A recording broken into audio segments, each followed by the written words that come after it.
Question number 1. On which date is Abhiruchi Sports Day celebrated in Assam? কোন তাৰিখে অসমত অভিৰুচি ক্ৰীড়া দিৱস উদযাপন কৰা হয়? শুদ্ধ অপশ্যন হ'ব অপশ্যন এ 3 ছেপ্টেম্বৰ। অসম ক্ৰীড়া দিৱস পালন কৰা হয় 17 অক্টোবৰত। Question number 2. What was the main occupation of the Rig-Vedic Aryans? ঋগবৈদিক আৰ্যসকলৰ মুখ্য জীৱিকা কি আছিল? শুদ্ধ অপশ্যন হ'ব অপশ্যন বি এনিমেল হাজবেণ্ডাৰী অৰ্থাৎ পশুপালন। Question number 3. How many mandalas are there in Rig-Veda? ঋগবেদত কেইটা মণ্ডল আছে? শুদ্ধ অপশ্যন হ'ব অপশ্যন ডি 10। ঋগবেদ আটাইতকৈ পুৰণি বেদ। ইয়াত সূক্ত নামৰ 1028টা স্তোত্ৰ আছে, যাক ইংৰাজীত হিমছ বুলি কোৱা হয়, আৰু ই 10টা মণ্ডলৰ সমষ্টি। Question number 4. Who among the following called himself as second Alexander? নিম্নলিখিত কোনে নিজকে দ্বিতীয় আলেকজেণ্ডাৰ বুলি অভিহিত কৰিছিল? শুদ্ধ অপশ্যন হ'ব অপশ্যন বি আলাউদ্দিন খিলিজি। তেওঁ খিলিজি ৰাজবংশৰ আটাইতকৈ শক্তিশালী আৰু উচ্চাকাংক্ষী সম্ৰাট আছিল। তেওঁৰ পৃথিৱী জয় কৰাৰ সপোন আছিল। সেয়েহে তেওঁ চিকাণ্ডাৰ ই ছানি বা দ্বিতীয় আলেকজেণ্ডাৰ উপাধি গ্ৰহণ কৰিছিল। Question number 5. Which is the largest freshwater lake in India? ভাৰতৰ আটাইতকৈ ডাঙৰ মিঠা পানীৰ হ্ৰদ কোনটো? শুদ্ধ অপশ্যন হ'ব অপশ্যন এ উলাৰ হ্ৰদ। Question number 6. Which agreement signed at the end of the India-Pakistan War of 1971? 1971 চনৰ ভাৰত-পাকিস্তান যুদ্ধৰ শেষত কোনখন চুক্তি স্বাক্ষৰিত হৈছিল? ইয়াৰ শুদ্ধ অপশ্যনটো হ'ব অপশ্যন এ চিমলা চুক্তি। পঞ্চশীল চুক্তি হৈছে চীনৰ লগত কৰা এখন চুক্তি, আৰু দিল্লী ঘোষণাপত্ৰ হৈছে শেহতীয়াভাৱে G20 সামিট অৰ্থাৎ G20 সন্মিলনৰ লগত সম্পৰ্কিত এখন চুক্তি। Question number 7. Who was the first education minister to be awarded the Bharat Ratna? Bharat ৰত্নৰে সন্মানিত প্ৰথম শিক্ষামন্ত্ৰী কোন আছিল? শুদ্ধ অপশ্যন হ'ব option B Abul Kalam Azad.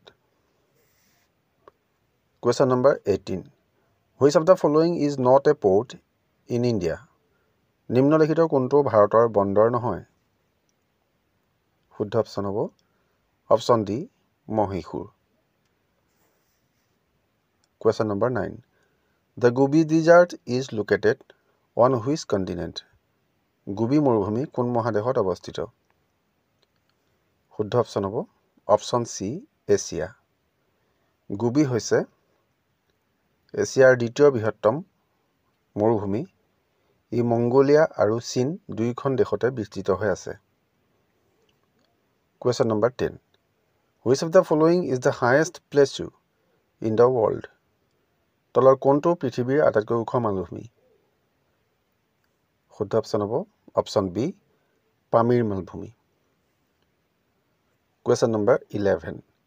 To whom does the Suez Canal connect the Mediterranean Sea? Suez খালে ভূমধ্য সাগৰক কাৰ সৈতে সংযোগ কৰে?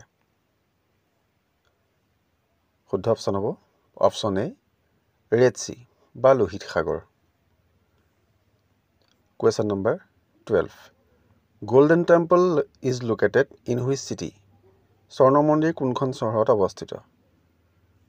শুদ্ধ অপশ্যন হ'ব option B Amritsar. Question number 13. Which of the following is the hottest planet of our solar system?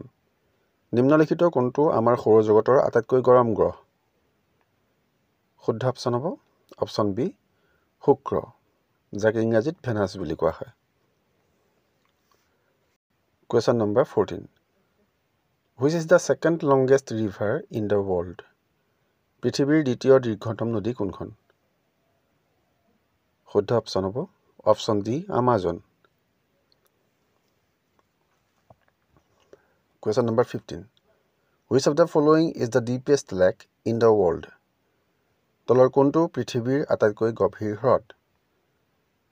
শুদ্ধ option হ'ব option B Baikal. Question number 16. What is the capital of Canada? কানাডাৰ ৰাজধানী কি? অস্লো হৈছে নৰৱেৰ ৰাজধানী, লিমা হৈছে পেৰুৰ ৰাজধানী, জাকাৰ্টা হৈছে ইণ্ডোনেছিয়াৰ ৰাজধানী। গতিকে শুদ্ধ অপশ্যন হ'ব option A অটৱা। Question number 17. Which of the following rivers is known as Bengal's sorrow? তলৰ কোনখন নদীক বংগৰ দুখ বুলি জনা যায়? শুদ্ধ অপশ্যন হ'ব অপশ্যন চি দামোদৰ নদী। Question number 18. Which of the following is the capital of Andaman and Nicobar Islands? নিম্নলিখিত কোনখন আন্দামান আৰু নিকোবৰ দ্বীপপুঞ্জৰ ৰাজধানী? শুদ্ধ অপশ্যন হ'ব অপশ্যন চি পৰ্ট ব্লেয়াৰ। কাভাৰাত্তি হৈছে লাক্ষাদ্বীপৰ ৰাজধানী, চিলভাছা হৈছে দাদৰা আৰু নগৰ হাভেলীৰ ৰাজধানী। Question number 19. Subrata Cup is associated with which sport? Subrata Cup কোনটো খেলৰ সৈতে সম্পৰ্কিত? শুদ্ধ অপশ্যন হ'ব অপশ্যন এ ফুটবল।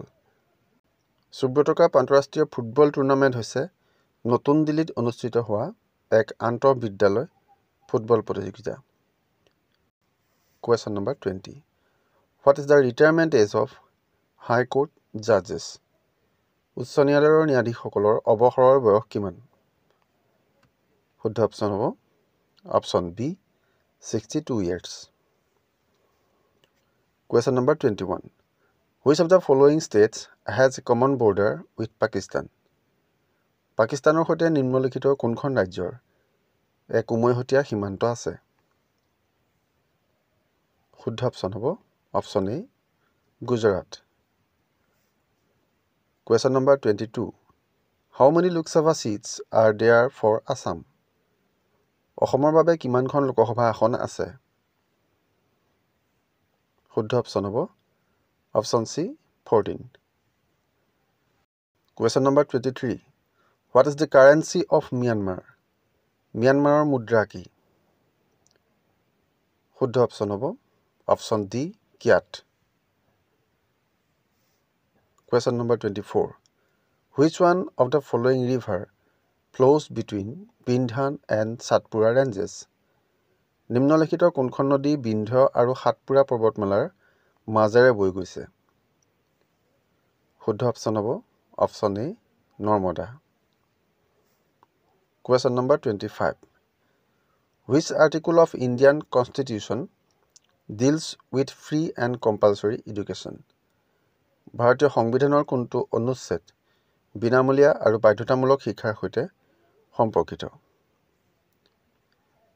আৰ্টিকল 14 হৈছে সমতাৰ অধিকাৰৰ সৈতে সম্পৰ্কিত।